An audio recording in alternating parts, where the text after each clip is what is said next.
Shabbat Shalom dans le Seigneur. Donc, j'ai fait un short aujourd'hui même, samedi 30 août. Et notre Seigneur est merveilleux. J'ai de moins en moins envie de me promener avec mon portable. Je suis fatigué, en fait, comme beaucoup aujourd'hui, de ce monde numérique qui nous maintient en chaîne. Comme beaucoup le disent avec beaucoup d'humour, quand le téléphone avait un fil, nous étions libres. Aujourd'hui qu'il n'a plus de fil, nous sommes enchaînés à lui. Et ils ont tout fait pour ça, bien évidemment. Donc quand c'est pas le téléphone, c'est Internet. À travers des réseaux sociaux où les gens sont devenus totalement addicts. Ah, c'est une drogue, ils peuvent même plus s'en passer. Oh là là, j'ai une notification, faut que je vois. Qu'est-ce que c'est, etc., etc. On ne parle pas des applications obligatoires, bien évidemment, sur le téléphone. Vous êtes obligé de tout faire aujourd'hui sur les applications. Bref, on nous a totalement fermés en prison par un nouvel ordre mondial qui ne cesse de grandir. Et le Seigneur, comme j'ai pu vous le dire précédemment, à l'occasion de la Pâque 2024, me parlait de l'intelligence artificielle où il me disait, ça a commencé comme ça, à 6 h du matin tel quel, croyez-moi, quand vous entendez la voix de Dieu qui vous dit ça, ça vous réveille quand même. Intelligence artificielle. Est-ce que vous réalisez le blasphème que vous confessez de votre bouche? Qui vous a donné votre intelligence? Et puis là, le Seigneur a continué à me parler en me disant justement qu'il était conscient comment le monde aujourd'hui nous a mis ces véritables griffes sur nous et que c'est de notre faute parce que nous disons sans arrêt oui et amen au serpent et à toutes ces tentations, etc. Et au lieu de lui dire non, on refait toujours la même faute qu'ont commis Ève et Adam, et puis que l'homme commet sans arrêt parce qu'il se laisse gagner par la pensée du monde plutôt que la pensée du Seigneur. Et ce matin, n'ayant pas le portable, je méditais dans la voiture en me rendant au travail, et j'étais en train de penser justement à tout cet héritage dans les nations, que le Seigneur aime la multitude des choses, la complémentarité. Il a planté différentes cultures, traditions dans des nations, ce qui n'empêche pas l'amour de Dieu, quelle que soit notre culture, notre tradition, du moment qu'elle ne s'oppose pas à sa parole.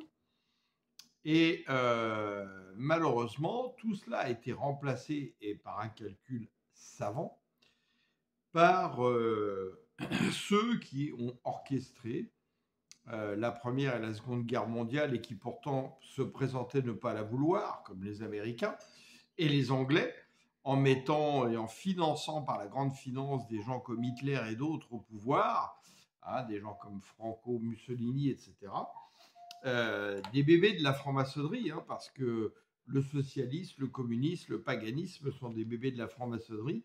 Ils sont là pour créer justement un athéisme obligatoire et qui marche avec les mêmes valeurs. Et petit à petit, donc, après, ils se sont présentés, après avoir mis Hitler au pouvoir, en le renversant eux-mêmes, en lui coupant les vivres. Tout ça, c'était un plan calculé pour pouvoir détruire les États-nations avec justement leur culture, leur multitude, etc. Et les mettre sous le groupe d'États supranations, où on a créé l'Europe, avec la plupart des dignitaires nazis ou des anciens de la CIA qui étaient eux-mêmes des nazis exfiltrés, avec tous les États supranations, comme justement l'ONU, anciennement Société des Nations, ensuite le GATT, le FMI, enfin l'OMS, maintenant il y en a plein. Et toutes ces choses sont là, non pas pour notre bien, mais tout le contraire. Mais nous ne le mesurons pas. Et puis ils se sont présentés comme les sauveurs, waouh, au débarquement, sauf que ce n'étaient pas des sauveurs. Oui, les pauvres jeunes sur la plage qui se sont fait trouer la peau, etc., c'est bien triste pour eux. Ils ont été manipulés comme nous tous aujourd'hui, nous le sommes dans notre société, comme des imbéciles utiles. Mais malheureusement, ceux qui étaient derrière tout ça avaient un véritable plan diabolique pour imposer leur American Way of Life. Et on a vu très vite comment on a dit oui, amen à ça. On a voulu jouer les Américains. Et celui qui vous parle en sait quelque chose, puisqu'il a fait 20 ans de commerce en vendant de l'American Way of Life. Et aujourd'hui, justement, le Seigneur me montre comment ces choses que je voyais comme des trésors, je les vois comme de la boue.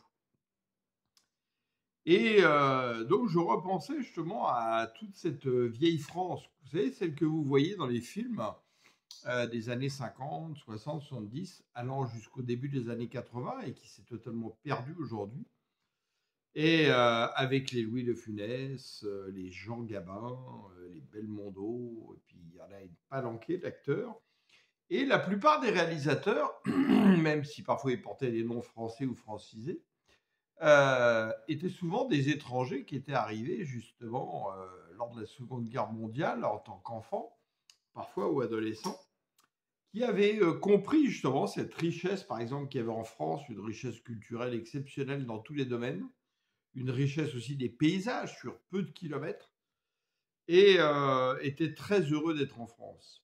Alors, il y avait des Italiens d'origine, des Espagnols, des Arméniens, etc., etc. Et à travers des films, parfois avec un côté humoristique, il y avait des choses dénoncées très importantes qui nous avertissaient.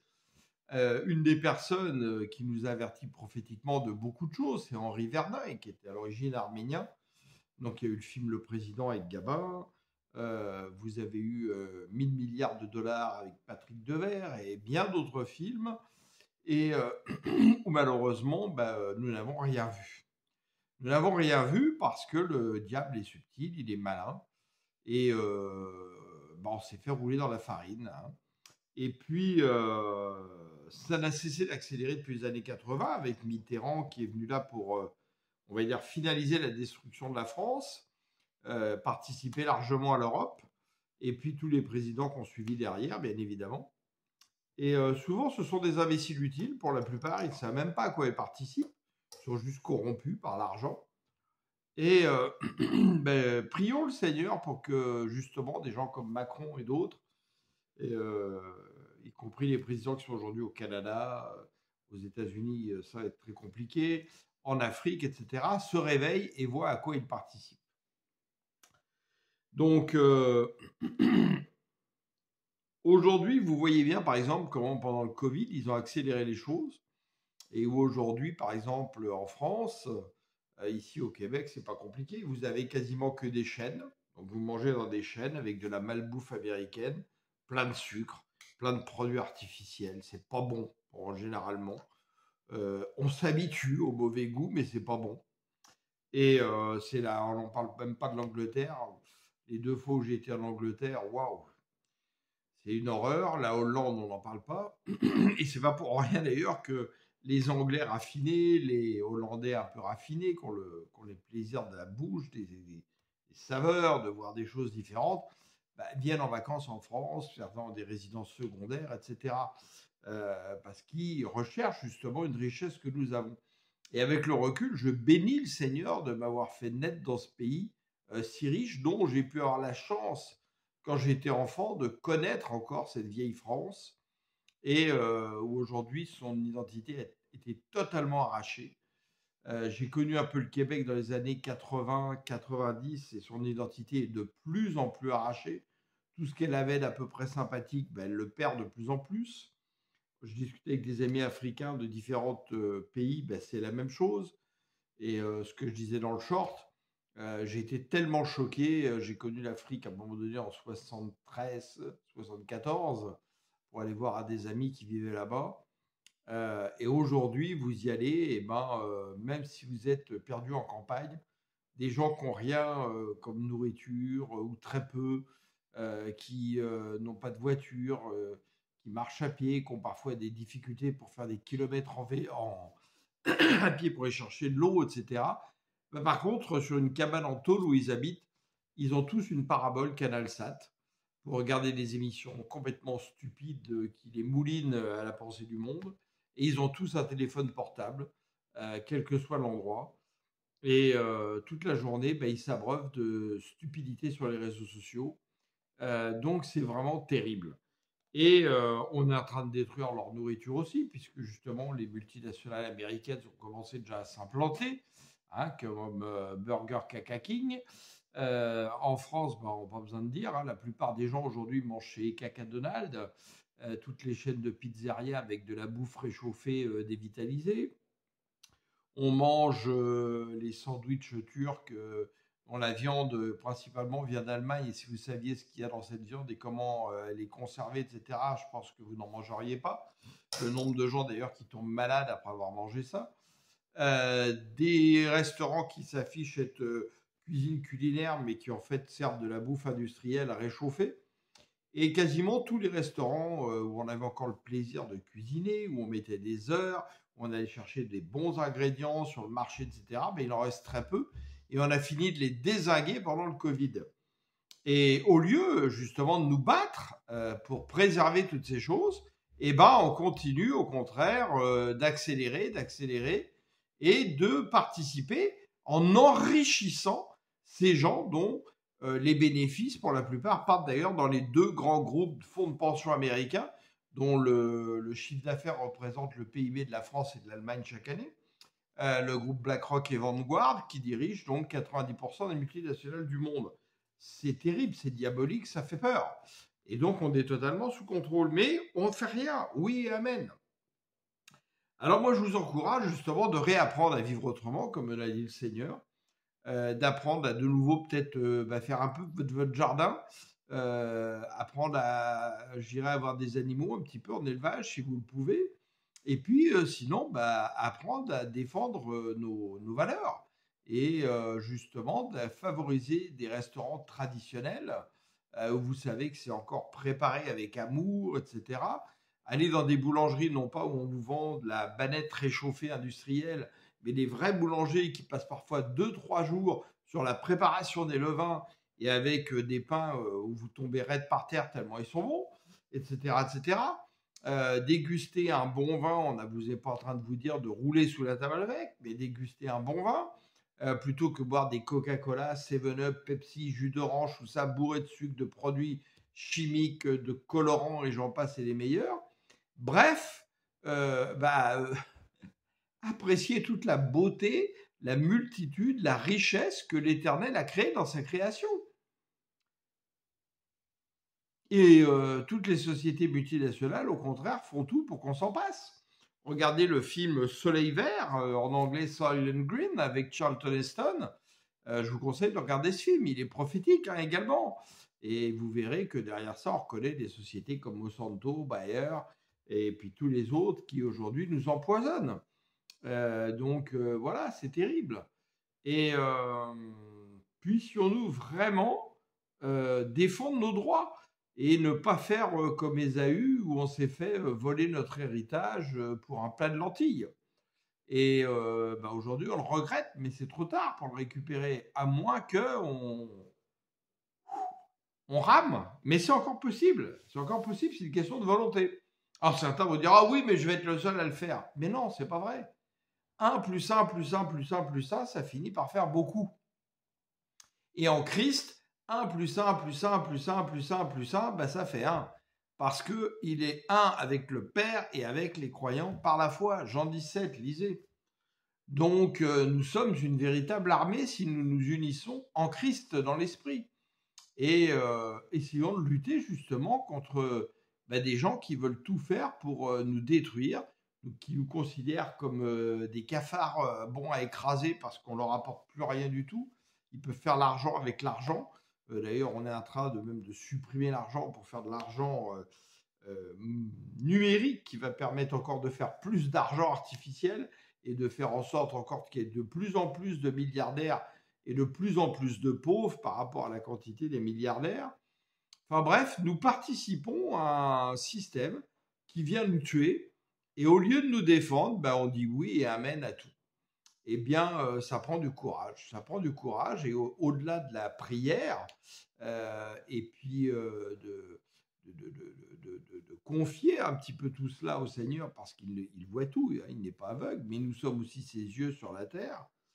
eh bien, nous avons aussi à agir. Si nous n'avions pas à agir, le Seigneur ne nous aurait pas laissés sur la terre. Donc oui, nous devons propager son évangile, mais nous avons peut-être aussi des choses à défendre dans nos sociétés. Et je viens parler à des dirigeants, s'ils m'écoutent, que ce soit des dirigeants de grandes entreprises, des dirigeants politiques, arrêtez d'être pris par des imbéciles utiles, par des gens qui vous corrompent avec justement de l'argent, des mallettes et tout ce que vous voulez, des virements dans des comptes au Caïmans, à Jersey ou je ne sais où, et parce que vous allez payer très cher tout cela. Vous aurez des comptes à rendre. Donc, je vous invite vraiment sérieusement à réfléchir à tout cela et à nous réaccaparer de ce qui nous a été volé. On peut encore le faire. Il y a des choses où on peut encore agir.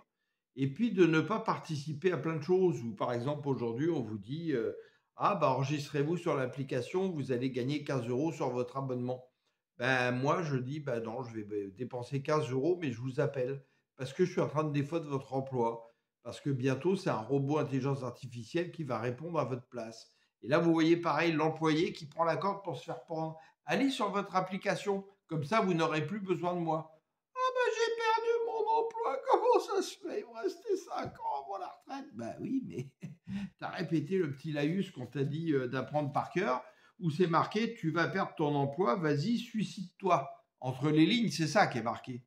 Et toi, tu le fais sans réfléchir. Alors que, ben non, sois un petit peu intelligente. Ne le fais pas. Et puis si on te vire, ben c'est pas grave. Si tu mets ta confiance dans le Seigneur, il te donnera peut-être un meilleur travail. Je le sais, j'en ai été témoin pour des gens qui, par exemple, pendant le Covid, on travaillait dans le médical, ont refusé de se vacciner, ils ont été virés, et puis aujourd'hui, ils ont un meilleur travail, où ils se sentent mieux, etc., etc., etc. Donc le problème, c'est que nous ne mettons pas notre confiance en Dieu. Parce qu'on a pris l'habitude de mettre notre confiance dans l'État providentiel au lieu du Dieu providentiel. C'est le problème de la République, res publica, la chose de l'État. Et toutes ces choses sont des pièges subtils du malin. Alors je vous invite à réfléchir à tout ça très sérieusement. Et on n'a pas dit d'aller se révolter, d'aller tuer nos présidents, brûler l'Élysée, foutre le feu au Capitole aux États-Unis. Non, non, on n'a pas dit tout ça. Mais de boycotter, parce que c'est nous qui avons le pouvoir. Si nous ne dépensons plus de notre argent dans les multinationales, elles font comment pour vivre? C'est nous qui avons le pouvoir, mais nous ne l'utilisons pas. On prend la corde pour se faire pendre, et puis on dit ah ça fait mal au cervical. Oh, ça fait mal au cervical. Bah oui. On va dépenser, consumérisme, consumérisme, consumérisme, à crédit, à crédit, à crédit, parce qu'on veut encore des choses alors qu'on n'a plus l'argent. Et puis on nous menotte à des crédits, puis on dit ah, j'ai les mains liées, j'aimerais bien délier mes mains. Ben oui, mais qui nous oblige à consommer autant? Qui? Qui? Et pour ceux qui pensent qu'ils ne savent pas cuisiner, ben vous avez des choses où aujourd'hui sur Internet, par exemple, justement, puisqu'il n'y a plus que ça comme accès, malheureusement, mais vous avez des livres aussi de recettes que vous pouvez acheter dans les magasins, où vous verrez que apprenez à vous-même à cuisiner, regardez, lisez, et puis vous verrez que vous pouvez cuisiner de très bonnes choses, c'est vous. Allez sur les marchés, les petits marchés pour vous acheter des vrais bons produits. Et puis, vous verrez que vous allez prendre petit à petit plaisir à cuisiner, plaisir à déguster, plaisir à inviter des gens pour partager ce que vous avez préparé. Hein, combien à l'époque, moi j'ai des souvenirs de familles où on était 5, 6, 7, 10, 15 à table, où ma grand-mère préparait 3 ou 4 entrées froides, 3 entrées chaudes, une viande rouge, une viande blanche, plusieurs sortes de légumes, plusieurs desserts, tout ça fait maison, etc. Et c'était un vrai bonheur d'aller autour de la table dimanche, de discuter entre nous, etc. C'est tellement plus beau que de se parler sur des messages interposés sur Facebook, sur WhatsApp, sur TikTok et toutes ces bêtises, et ne savoir même pas à qui vous parlez à part une photo. Voilà, c'est quand même tellement mieux. Et apprenons pareil à nous réinviter, à manger ensemble, etc., à faire des choses ensemble. Hein, vos enfants, au lieu de leur donner un portable dans les mains dès l'âge de 5 ans pour qu'ils jouent sur des jeux débiles avec des tic tic, big boom, big bang, bing bing.